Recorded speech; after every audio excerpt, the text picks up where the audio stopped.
പ്രിയമുള്ളവരെ, കോളിയാട് പഞ്ചായത്ത് ഏത് സാഹചര്യത്തിലാണ് കേരളത്തിലെ മുഴുവൻ പോലീസ് സ്റ്റേഷനുകളിലേക്കും ഇന്ത്യൻ നാഷണൽ കോൺഗ്രസിന്റെ നേതൃത്വത്തിൽ ഇത്തരമൊരു പ്രതിഷേധവുമായി കടന്നു വരേണ്ടി വന്നതിനെ കുറിച്ച് പ്രിയപ്പെട്ട മണ്ഡലം പ്രസിഡന്റ് ഉൾപ്പെടെയുള്ള ആളുകൾ ഇവിടെ സൂചിപ്പിച്ചു.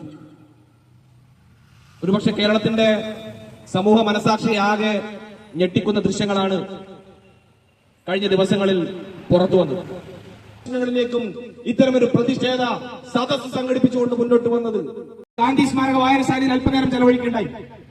അവിടെ എഴുതി വച്ചിട്ടുണ്ട്, അവിടെ വരുന്ന പൊതുജനങ്ങൾക്ക്, മറ്റ് സാധാരണക്കാരായ ആളുകൾക്കൊക്കെ പെട്ടെന്ന് ശ്രദ്ധയിൽപ്പെടുന്ന രീതിയിൽ എത്ര കണ്ട് വർദ്ധിച്ചവസരാക്കിയാലും, എത്ര കണ്ട് ഞങ്ങളെ ഒതുക്കാൻ ശ്രമിച്ചാലും, എത്ര കണ്ട് ഞങ്ങളുടെ ചെറുപ്പക്കാർക്ക് നേരെ ഇത്തരം ക്രിയാതമായ അക്രമങ്ങൾ നടത്തിയാലും ഞങ്ങളുടെ ഉത്തരവാദിത്തപ്പെട്ട നേതാക്കന്മാർ, ഈ നാട്ടിലെ ജനങ്ങൾക്ക് വേണ്ടി പ്രവർത്തിക്കുന്ന, സാധാരണക്കാർക്ക് വേണ്ടി പ്രവർത്തിക്കുന്ന പാർട്ടിയുടെ നേതാക്കന്മാരും പൊതുപ്രവർത്തകരും ഈ സ്റ്റേഷനല്ല, നിങ്ങൾ ഇടിമുറികളെന്നല്ല, നിങ്ങളുടെ ലോക്കപ്പ് എന്നല്ല, നിങ്ങളുടെ ലാത്തി എന്നല്ല, നിങ്ങളുടെ തോക്കിന്റെ മുമ്പിൽ പോലും അടിപതരാതെ പോരാട്ടം നയിച്ച് ഈ രാജ്യത്തിന് വേണ്ടി സ്വാതന്ത്ര്യ സമരം നടത്തി എല്ലാ പോരാട്ടങ്ങളെയും അതിജീവിച്ച് ഈ നാട് നിലനിർത്തിയതിൽ പങ്കുവഹിക്കുന്ന ഇന്ത്യൻ നാഷണൽ കോൺഗ്രസിന്റെ പിന്മുറക്കാരെന്ന നിലയിൽ ആ ഉത്തരവാദിത്തം ഏറ്റെടുത്ത് ഞങ്ങൾ മുന്നോട്ട് വരും.